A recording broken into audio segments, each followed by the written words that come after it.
Minute to Better Life, relasi keluarga yang baik dan benar serta harmonis akan hadapi pertimbangan yang berat dan sulit jika berniat menjadi murid Tuhan gitu. Karena harus lepaskan semuanya. Oke?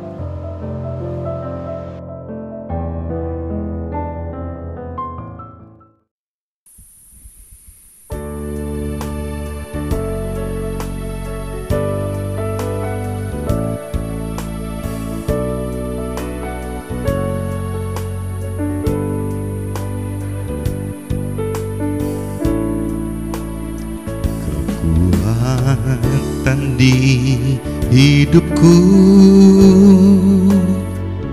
ku dapat dalam Yesus. Dia tak pernah tinggalkanku, setia menopangku, berseru berharap dalam Yesus. Ajaib Kau Tuhan, penuh kuasa, sanggup pulihkan keadaanku. Dalam tangan-Mu seluruh hidupku tak akan goyah selamanya.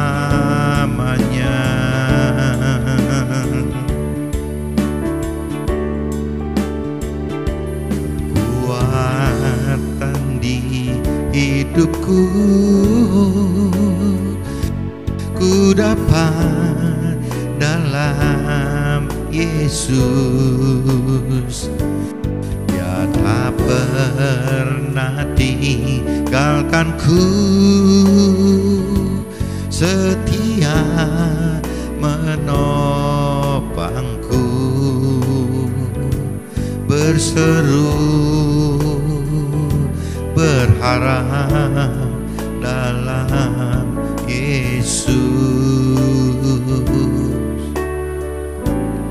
Ajaib Kau Tuhan, penuh kuasa, sanggup pulihkan keadaanku. Dalam tangan-Mu seluruh hidupku tak akan goyah selamanya. Ajaib Kau Tuhan, penuh kuasa, sanggup pulihkan keadaanku. Dalam tangan-Mu seluruh hidupku tak akan goyah selamanya.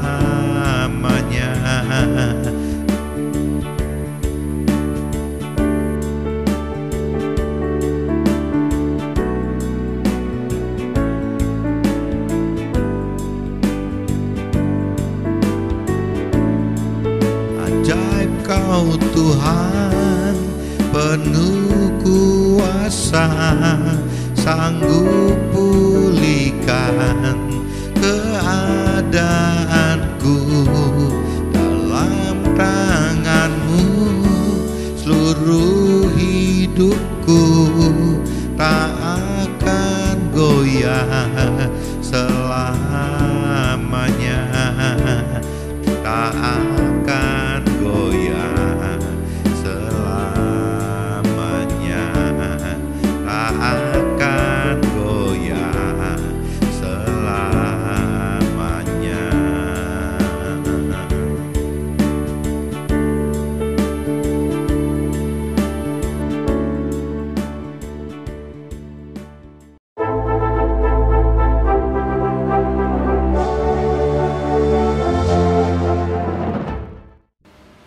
Jumpa kembali di MDT Journey Inspiration of Life. Pagi ini saya mau coba sharingkan teman-teman dengan tema pasangan hidup adalah tahapan proses tersulit untuk menjadi murid Tuhan. Jadi kita dua kategori teman-teman. Kalau saya melihat dari sisi umat Tuhan, ya kita bicara umat Tuhan berarti secara umum ya, bagaimana caranya kita mengenal, mengerti, dan melakukan firman Tuhan itu secara umum dong. Hanya sebatas mengenal, mengerti, dan melakukan firman Tuhan. Tapi kalau dalam kitab suci, di dalam Alkitab yang Nasrani ini gitu, dikatakan harus menjadi murid Tuhan. Jadi Tuhan bisa pilih dan tentukan kita menjadi murid Tuhan. Nah, untuk menjadi murid Tuhan teman-teman, tidak cuma cukup bagaimana mengenal firman Tuhan, mengerti firman Tuhan, dan melakukan firman Tuhan, tapi harus lebih satu tingkat lagi mengajarkan firman Tuhan, teman-teman. Nah, bentuk mengajarkan ini kalau saya pelajari selama ini ada dua, teman-teman. Ada yang mengajarkan dalam bentuk memang teori-teori rohani yang mungkin kita sebutnya mentor-mentor rohani kita gitu, tapi mengajarkan dalam arti kata yang sekuler di marketplace. Saya anggap ya bukan mengajarkan tapi memberitakan, menyaksikan atau berbagi apa pengalaman hidup yang terkait dengan Tuhan gitu.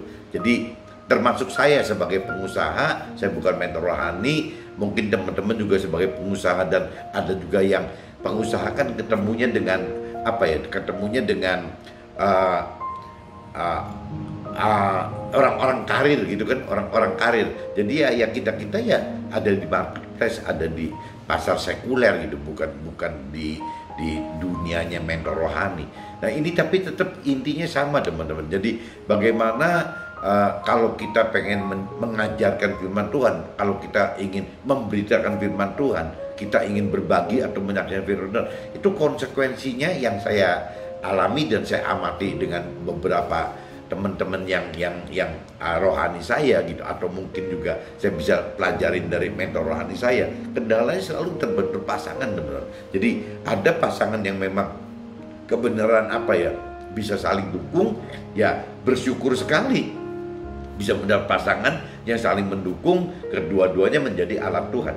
Tapi kalau saya pelajarin lebih majority, biasanya nggak begitu teman-teman. Jadi pasangan itu terbentur dengan pasangannya gitu. Jadi untuk menjadi murid Tuhan, untuk melakukan pengajaran, untuk menyaksikan, untuk berbagi gitu, ini terkendala dengan pasangannya gitu. Jadi pasangannya itu yang malah menyebabkan dua macam teman. Bisa karena tidak terhalangi gitu, bisa pasangannya menghalangi, tapi bisa juga pasangannya saking harmonisnya gitu, saking baiknya, saking benarnya, malah akhirnya si pasangan yang lain tidak bisa bergerak teman-teman, karena merasa sudah nyampe, surganya sudah sampai gitu, surganya sudah sampai oleh karena situasi kondisi di rumah yang memang sudah harmonis gitu, sudah benar, sudah baik gitu, berhenti. Akhirnya untuk bisa menjadi mengajarkan atau memberitakan firman lebih besar lagi itu ya berhenti teman-teman. Ini kan sayang teman. Itu satu seperti itu. Kedua juga ada yang pasangannya menghalangi teman-teman. Jadi waktu si pasangan yang satunya ingin berkembang, ya diributin oleh pasangan satunya gitu. Nah ini sebenarnya kalau saya lihat tergantung proses kita gitu. Jadi pasangan yang merasa terhalang ini ya kembali ada di imannya, ada di dorongan hatinya gitu. Ya mau melayani Tuhan sebagai alat Tuhan mau seberapa besar. Kalau terus-menerus ingin melayani Tuhan lebih besar meskipun terkendala dengan pasangan, saya pikir ya tidak mustahil itu Tuhan bisa mencarikan solusi. Ya pasangan ini malah dijadikan poin plus gitu. Bagaimana untuk mencapai kedalaman pengenalan pengertian firman yang lebih dalam lagi itu, karena pasangannya yang kadang-kadang menjadi batu sandungan saat ini loh. Tapi Tuhan sengaja pakai bagaimana supaya pasangan ini menjadi batu sandungan. Ya akhirnya ya si pasangan yang satunya akan berjuang maksimal gitu untuk terus mendekati Tuhan, ya terus menggali kedalaman pengenalan pengertian akan firman Tuhan, dan satu saat Tuhan akan pakai mungkin melejit gitu ya untuk dipakai di mana-mana dengan situasi kondisi memang yang awalnya itu si pasangan yang dibuat menghalangi gitu. Intinya itu teman-teman. Cuma maksud saya pagi ini saya cuma ingatkan bagaimana caranya apabila kita mengalami rintangan, halangan dengan pasangan kita, ya kita jangan berkecil hati teman-teman. Kita tetap mesti terus menerus mendekatkan diri kepada Tuhan gitu. Karena memang firman ada katakan seperti itu gitu. Nah, ini nanti saya coba bacakan supaya bisa lebih gamblang gitu ya. Nah, ini teman-teman, yuk kita baca bareng-bareng di kitab Markus teman-teman. Kitab Markus pasal 4 ayatnya 21 sampai ke 34 teman-teman. Ayatnya ke situ. Nah, ini Markus pasal 4 teman-teman, ayatnya 21 sampai 34. Judulnya ada 2-3 perikop teman-teman. Saya bacain perumpamaan tentang pelita dan tentang ukuran. Ini yang perikop satunya gitu. Lalu Yesus berkata kepada mereka, orang membawa pelita bukan supaya ditempatkan di bawah gantang atau di bawah tempat tidur, melainkan supaya ditaruh di atas kaki dia gitu. Jadi buat firman katakan, sebenarnya kalau kita sudah mengerti akan firman Tuhan, kalau kita sudah melakukan firman Tuhan, sebenarnya apa yang kita kenal dan mengerti dan lakukan itu tidak bisa teman-teman. Cuma diam-diam dijalankan oleh kita sendiri, dilakukan oleh kita sendiri. Kita kenal sendiri, mengerti sendiri, melakukan sendiri. Maksudnya firman tidak seperti itu gitu. Apabila kita sudah mengerti dan melakukan firman, harusnya kebenaran itu tidak cuma dipakai untuk diri kita sendiri, atau tidak hanya untuk keluarga kita sendiri, tapi dipakai juga untuk sebanyak mungkin orang. Jadi ibaratnya kebenaran itu dinyatakan oleh firman sebagai terang, ya terangnya jangan taruh di bawah dong, terangnya taruh di atas itu. Kalau bicara kaki dia kan mungkin tempat lampu minyak zaman dulu gitu. Jadi ditaruhnya di atas supaya sinarnya bisa kelihatan kemana-mana gitu. Nah, maksudnya firman seperti itu. Sebab tidak ada sesuatu tersembunyi yang tidak akan dinyatakan, dan tidak ada sesuatu yang rahasia yang tidak akan tersingkap gitu. Jadi kalau memang kebenaran firman Tuhan itu tidak bisa disembunyikan dan tidak bisa menjadi rahasia gitu. Ya, kebenaran Tuhan itu akan terungkap dan akan dibuka gitu untuk semua orang gitu. Barang siapa mempunyai telinga untuk mendengar, hendaklah ia mendengar. Nah, ini pertanyaannya, apakah kita punya telinga untuk mendengar? Enggak. Banyak orang yang mempunyai telinga tapi tidak mendengar gitu. Tidak mengerti maksudnya apa gitu. Itu banyak gitu. Lalu ia berkata lagi, camkanlah apa yang kamu dengar, ukuran yang kamu pakai untuk mengukur akan diukurkan padamu, dan di samping itu akan ditambahkan lagi kepadamu. Jadi tergantung, kalau kita memang mendengar merasa kurang terus teman-teman, ya Tuhan akan terus kasih teruskan pengenalan pengertian akan firman Tuhan itu. Karena kita mendengar, ya Tuhan akan kasih terus. Tapi kalau kita tidak mendengar, ya Tuhan akan berhentikan gitu. Nah, ini maksudnya ini kan seperti hal mencari kedalaman firman Tuhan kan. Kalau kita memang haus untuk mendengar, ya pasti Tuhan akan terus kasih terus pengenalan akan firman-firman itu. Tapi kalau kita terlalu dikuasai oleh akal budi kita, sehingga kita tidak mencari solusi maksimal dari firman Tuhan dari sisi rohani, ya pasti ya pengenalan pengertian firmannya makin berkurang teman-teman. Karena memang kita nggak fokus bagaimana mencari jalan solusi dari firman Tuhan dari rohani, tapi kita lebih senang ya mencari jalan dari akal budi kita.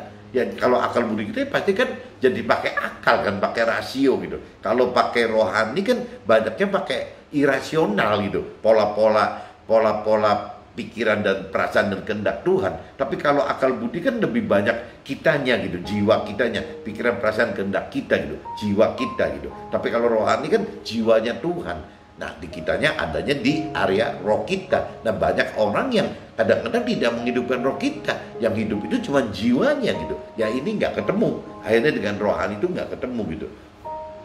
Karena siapa yang mempunyai kepadanya akan diberi, tapi siapa yang tidak mempunyai, apapun juga yang ada padanya akan diambil daripadanya. Jadi kalau misalnya pengenalan pengertian itu tidak ada dari kita, ya Tuhan akan cuekin aja kali, diamin aja gitu. Ini cerita yang perikrop pertamanya judulnya itu teman-teman, dari ayat 21 sampai 25, sedangkan saya pengen 21 sampai 34 teman-teman. Nah, ini masuk ke perikrop 2-nya, perumpamaan tentang benih yang tumbuh gitu. Ini adanya di ayat 26 sampai 29. Lalu kata Yesus, beginilah hal kerajaan Allah itu, seumpama orang yang menaburkan benih di tanah, lalu pada malam hari ia tidur, dan pada siang hari ia bangun, dan benih itu mengeluarkan tunas, dan tunas itu makin tinggi. Bagaimana terjadinya? tidak diketahui orang gitu. Jadi ini ibaratkan firman ini mengibaratkan seperti ada benih biji ya teman ya, tanam di tanah gitu. Ya kita kadang-kadang nggak bisa ngelihat pertumbuhan si biji ini gimana gitu. Ya tahu-tahu si biji itu bertulang dan tumbuh gitu. Nah ini tanpa diketahui orang gitu. Ya tahu-tahu tumbuh sendiri. Bumi dengan sendirinya mengeluarkan buah, mula-mula tangkainya, lalu bulirnya, kemudian butir-butir yang penuh isinya dalam bulir itu. Itu kan pertumbuhannya kan berarti kan Tuhan yang bikin, teman. Bukan kita yang bikin loh. Kita cuma tugasnya menanam benih, ya pertumbuhannya ada di Tuhan gitu. Apabila buah itu sudah cukup masak, orang itu segera menyabit sebab musim menuai sudah tiba. Itu firman Tuhan katakan seperti itu gitu. Itu di ayat 29 teman-teman. Coba sekarang kita masuk ke ayat ayat 2 terakhir ya, intinya gitu. Nah sekarang masuk ke perikrop yang ketiga teman-teman. Perikrop ketiga dari 30 sampai 34. Perumpamaan tentang biji sawi. Firman-Nya katakan gitu. Katanya lagi, dengan apa hendak kita membandingkan kerajaan Allah itu? Atau dengan perumpamaan manakah hendaknya kita menggambarkannya? Hal kerajaan itu seumpama biji sesawi yang ditaburkan di tanah. Memang biji itu paling kecil daripada segala jenis benih yang ada di bumi gitu. Jadi katanya biji sesawi itu yang terkecil teman-teman dibanding benih yang lain gitu. Tetapi apabila ini ditaburkan, ia tumbuh dan menjadi lebih besar daripada segala sayuran yang lain dan mengeluarkan cabang-cabang besar gitu, sehingga burung-burung di udara dapat bersarang dalam naungannya. Padahal itu jenisnya sesawi itu sayur teman-teman, tapi bisa jadi seperti pohon, sampai si burung aja bisa begitu. Nah yang namanya benih iman kita itu seperti itu. Meskipun iman kita kecil, tapi di kacamata Tuhan itu besar teman-teman, bisa besar sekali gitu. Dalam banyak perumpamaan yang semacam itu, ia memberitakan firman kepada mereka sesuai dengan pengertian mereka. Nah ini kalau cerita apa bedanya murid Tuhan dengan umat Tuhan gitu. Kalau umat Tuhan ya segala sesuatu dalam firman itu dinyatakan dalam bentuk perumpamaan teman-teman. Tapi kalau bicara murid Tuhan tidak teman-teman. Bukan cuma perumpamaan, tapi Tuhan bisa detailkan diurai secara detail gitu. Nah ini firman-Nya bunyinya gitu. Dalam banyak perumpamaan yang semacam itu, Tuhan memberitakan firman kepada mereka sesuai dengan pengertian mereka. Jadi Tuhan yang mengimbangi gitu, firman yang mengimbangi pengertian orang si umat ini gitu. Dan tanpa perumpamaan, Tuhan tidak berkata kepada mereka, tetapi kepada murid-muridnya, ia menguraikan segala sesuatu secara tersendiri. Jadi kalau kepada muridnya, ya level penjelasannya udah bukan perumpamaan, tapi benar-benar diurai gitu, diurai secara tersendiri. Ini firman katakan itu teman-teman. Nah ini saya sudah baca di kitab Markus teman-teman, kitab Markus pasal 4 ayat 21 sampai 34 terdiri dari 3 perikrop tadi. Nah, ini saya kaitkan teman-teman dengan impresi di kitab Lukas teman-teman. Kitab Lukas pasal 14 teman-teman, ayatnya 25 sampai 35. Coba teman-teman cari. Kitab Lukas pasal 14 teman-teman, ayatnya 25 sampai 35. Judulnya perumpamaan tentang orang-orang yang berdalih. Ini di perikropnya judulnya itu teman-teman. Dan ada 2 perikrop, yang satunya segala sesuatu harus dilepaskan untuk mengikut Yesus gitu. Nah ini saya bacakan di perikrop 1 dulu. Mendengar itu berkatalah seorang dari tamu-tamu itu kepada Yesus, berbahagialah orang yang akan dijamu dalam kerajaan Allah. Tetapi Yesus berkata kepadanya, ada seorang mengadakan perjamuan besar dan dia mengundang banyak orang. Menjelang perjamuan itu dimulai, ia menyuruh hambanya mengatakan kepada para undangan, marilah sebab segala sesuatu sudah siap. Ini saya bacanya ke terlalu ini dari 15 ini salah. Berarti Lukas pasal 14 ayatnya 25 sampai 35 teman-teman. Tadi saya baru baca yang ayat 15 ini saya salah tunjuk. Oke, sekarang saya baca yang ayat 25-nya. Segala sesuatu harus dilepaskan untuk mengikuti Yesus. Judul perikopnya itu teman-teman, 25 sampai 35. Pada suatu kali banyak orang berduyun-duyun mengikuti Yesus dalam perjalanannya sambil berpaling. Ia berkata kepada mereka, jikalau seorang datang kepadaku dan ia tidak membenci bapaknya, ibunya, istrinya, anak-anaknya, saudara-saudaranya, laki-laki atau perempuan, bahkan nyawanya sendiri, ia tidak dapat menjadi muridku.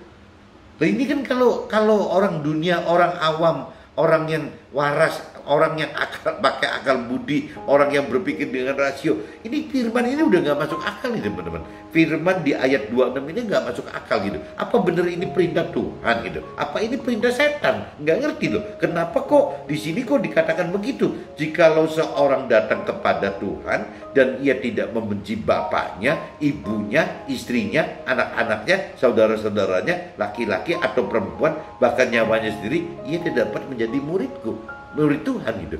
Ini firmannya katakan itu. Teman-teman pernah mendengar firman ini nggak gitu? Ini firman asli, ada di kitab suci, di Alkitab orang Nasrani, di kitab Lukas pasal 14 teman-teman, ayatnya 26. Bunyinya begitu teman-teman. Nah, betapa irasionalnya firman Tuhan bagi rasio orang-orang dunia.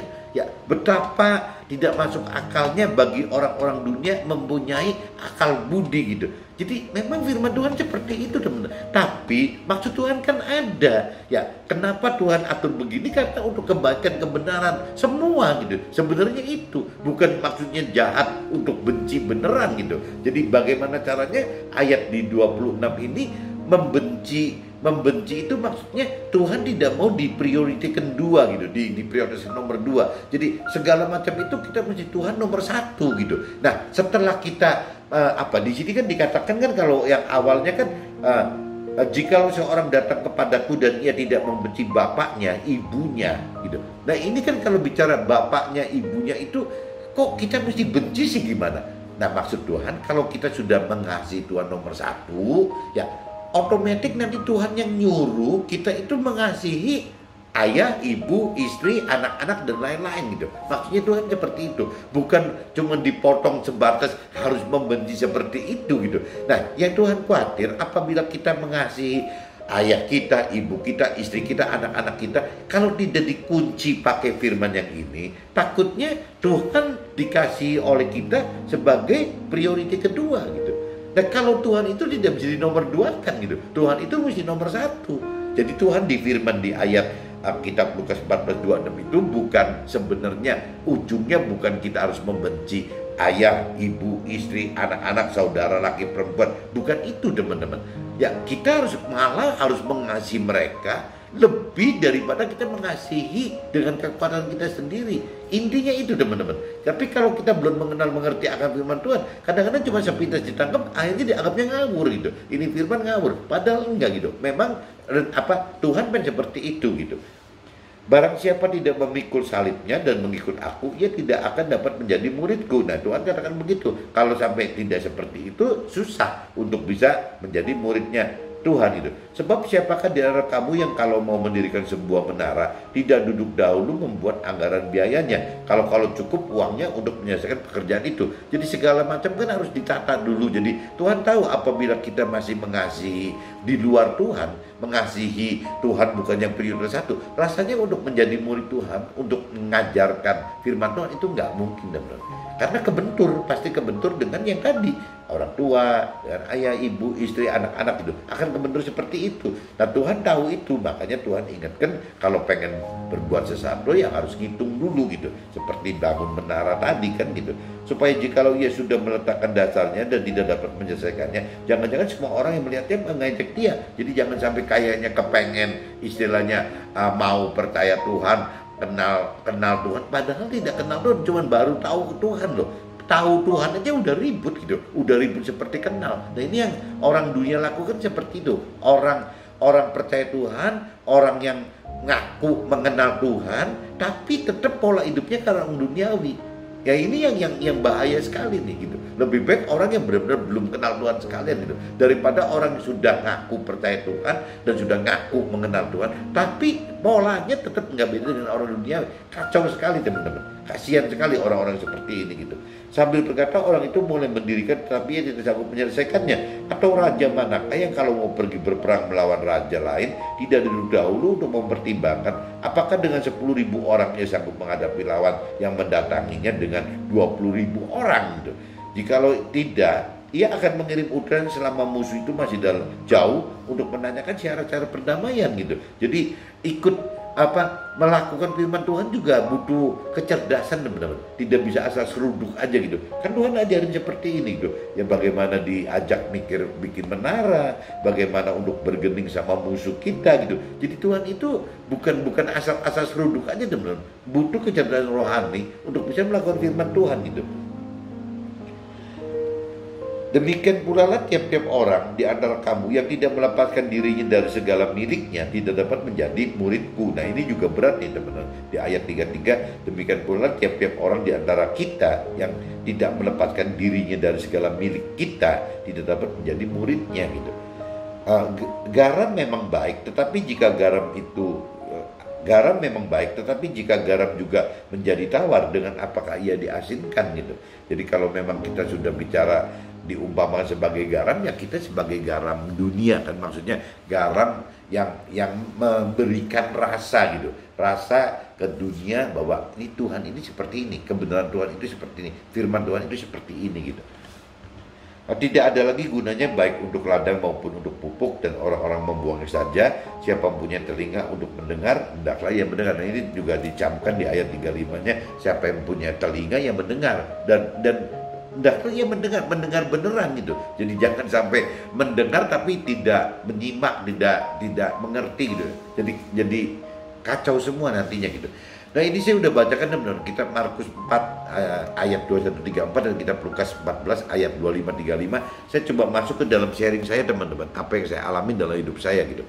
Ada saat kebenaran firman Tuhan dinyatakan secara lebih terbuka dan jelas serta terungkap gitu. Firman Tuhan ibarat menabur benih firman dalam pikiran dan di pikiran dan pikiran kita, dan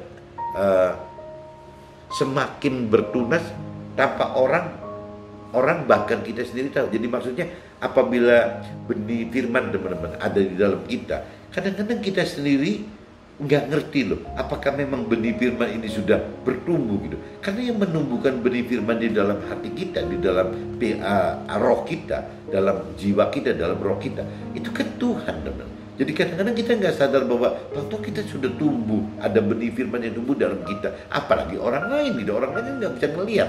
Ya kita sendiri yang ditumbuhi benih firman aja nggak berasa gitu. Jadi siapa yang menumbuhkan itu? Ya pasti Tuhan. Tapi kalau tadi ibarat di kitab Markus tadi kan diumpamakannya kan seolah benih tanaman gitu. Nah ini cerita benih firman kan ada di hati kita gitu. Intinya gitu teman-teman. Jadi untuk menumbuhkan itu butuh Tuhan gitu, untuk Tuhan yang menumbuhkan benih iman kita gitu.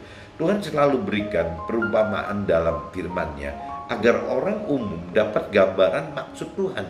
Tetapi bagi orang yang dipilih dan ditentukan sebagai murid, maka Tuhan akan berikan rahasia kerajaan Allah dengan menguraikan segala sesuatu secara tersendiri. Rahasia kerajaan Allah saat ini melalui roh Tuhan itu. Jadi bagi orang-orang yang mungkin yang tadi saya katakan levelnya mungkin umat gitu ya, dalam arti kata umat itu kan orang yang mengenal firman Tuhan, orang yang mampu mengerti firman Tuhan, orang yang mampu melakukan firman Tuhan, itu saya tetap kategorikannya umat teman-teman. Kalau bicara di alam akhirnya saya berandai-andai itu masuk ke sorga tuh teman-teman. Kalau yang seperti ini gitu, mengenal firman, mengerti firman dan melakukan firman, masuk surga. Nah, tapi yang hari ini kita kupas ini kan istilah murid ya. Bagaimana menjadi murid Tuhan itu. Nah untuk menjadi murid Tuhan itu tidak cuma cukup begitu teman, namanya juga murid, berarti kan kitanya guru gitu loh. Nah kalau kita bicara murid Tuhan berarti gurunya kan Tuhan gitu. Tapi kalau kita muridnya Tuhan, berarti kita mesti punya tugas mengajarkan murid-murid kita lagi. Kita mengajarkan orang-orang lain gitu, mengajarkan orang-orang lain lagi gitu. Nah berarti kalau sampai mengajarkan orang-orang lain, berarti kan tidak cuma cukup bagaimana mengenal, mengerti dan melakukan firman Tuhan, tapi harus mengajarkan gitu. Nah mengajarkan itu yang tadi saya katakan tinggal tergantung kitanya ada di mana. Kalau kitanya ada di marketplace, di pasar sekuler, ya kita bicara ya cuma sebatas memberitakan firman dalam bentuk membagikan kesaksian, membagikan ya kesaksian kan intinya gitu.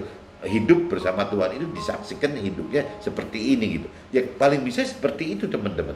Jadi kalau kita mau seperti itu, cuman kalau buat kita yang menjadi murid Tuhan itu secara firman itu Tuhan detailkan gitu, uraikan gitu. Ya bukan cuma sekedar diberi perumpamaan tapi didetailkan. Nah ini apa gunanya untuk bisa diajarkan teman-teman. Bagaimana diberitakan bahwa maksudnya begini-begini loh rahasia kerajaan Tuhan seperti itu. Kalau tanpa ada rahasia kerajaan Allahnya, ya bagaimana kita mau mengajarkan ke orang lain, bagaimana kita mau beritakan ke orang lain gitu. Kitanya nggak ngerti gitu. Jadi pasti akan ke situ gitu. Tuhan akan bedakan umat Tuhan itu mendapat perumpamaan dari cerita firman. Tapi kalau bicara muridnya Tuhan, ya akan dibukakan, diberi rahasia kerajaan Allah ya tentang ya diurai gitu. Maksud firman ini apa gitu.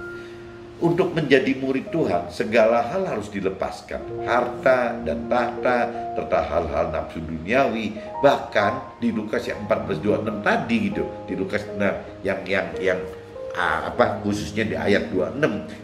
Jikalau seorang datang kepadaku dan ia tidak membenci bapaknya, ibunya, istrinya, anak-anaknya, saudara-saudaranya laki-laki atau perempuan, bahkan nyawanya sendiri, ia tidak dapat menjadi muridku. Nah ini yang saya tadi udah jelasin bahwa ini kalau bagi orang dunia itu aneh sekali teman-teman. Ayat ini udah aneh sekali. Ayat ini kayak bisa menyesatkan gitu. Karena tidak mengenal, tidak mengerti maksud Tuhan apa gitu. Tadi saya udah singgungkan bahwa maksud Tuhan itu supaya kita malah lebih bisa mengasihi mereka setelah kita mengasihi Tuhan dulu. Jadi Tuhan itu sebagai titik sentralnya kita. Nah dari situ kita mengasihi ayah kita karena Tuhan yang perintahkan mengasihi ibu kita, istri kita, anak itu karena memang Tuhan yang perintahkan gitu, bukan karena kekuatan kita gitu. Jadi nanti ada kekuatan Tuhan yang membantu kita yang mengasihi mereka. Tujuan Tuhan seperti itu teman-teman. Tapi kalau dibaca sepintas ya akhirnya jadi kayak kok firmannya kayak sesat banget ya, kok aneh banget, nggak umum gitu. Ya memang seperti itu, firman Tuhan seperti itu gitu. Kita harus kenal dia, harus mengerti maksud firman Tuhan itu apa. Tidak bisa sepintas cuman begitu saja gitu. Keluarga yang baik dan benar serta harmonis akan hadapi pertimbangan yang berat dan sulit jika berniat untuk menjadi murid Tuhan, karena harus melepaskan segala miliknya bagi Tuhan. Nah ini kalau kita bicara satu paket keluarga yang baik, benar dan harmonis, ya tergantung gedenya keluarganya sampai mana. Ya kalau keluarga yang saya tahu paling gede itu ya paling ngaitnya apa sih, misalnya kalau kita sebagai pasangan hidup ya suami istri, berarti kalau ke bawah kita punya anak-anak, mungkin kita punya cucu kan, kita punya mantu gitu, kalau kita bicara ke bawah gitu. Tapi kalau begitu yang lebih tua berarti kita ketemu orang tua kita, mertua kita, ya paling levelnya gitu. Ya ketemunya seperti itu, levelnya jadi 4 generasi kali ya, dari generasi kita ke anak kita ke cucu kita, berarti kan udah 2-3 dengan kita. Naik ke atasnya berarti kan orang tua atau mertua, berarti 1 generasi. Berarti kita 4 generasi teman-teman.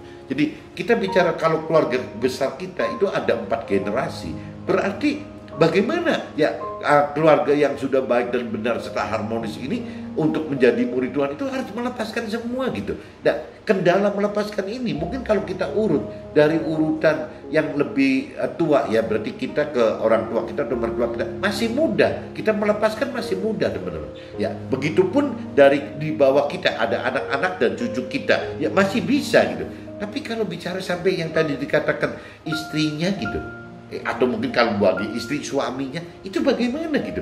Kan suami istri kan nggak bisa, ada firman yang mengatakan bahwa itu kan satu paket gitu, bahwa kita ini ya suami istri adalah satu di mata Tuhan. Nah ini caranya bagaimana? Ini bagi manusia mustahil teman. Bagaimana caranya kita bisa menjadi murid Tuhan dengan harus melepaskan pasangan kita, tapi tetap dengan kondisi baik dan benar dan harmonis. Itu caranya bagaimana gitu. Kalau pakai kekuatan kita sendiri, pakai pikiran perasaan kehendak kita sendiri, rasanya nggak mungkin teman, pasti ribut gitu, pasti ribut. Jadi suami pasti akan ribut dengan istrinya, istri juga pasti akan ribut dengan suaminya. Tapi kalau Tuhan terlibat di dalam kehidupan kita, pasti enggak gitu. Nah, benernya yang terbaik teman-teman, saya nggak ngerti, ada beberapa mentor rohani yang memang berpasangan gitu. Jadi waktu pergi itu berpasangan, ada suaminya, ada istrinya, ada suaminya gitu. Ada yang berpasangan, ada juga yang mungkin di level tengahnya, misalnya suaminya menjadi mentor rohani gitu, tapi istrinya ikut gitu, meskipun tidak dalam kondisi menjadi mentor rohani. Tapi juga ada yang istrinya menjadi mentor rohani, suaminya ikut, tapi suaminya tidak menjadi mentor rohani gitu. Ada yang seperti itu.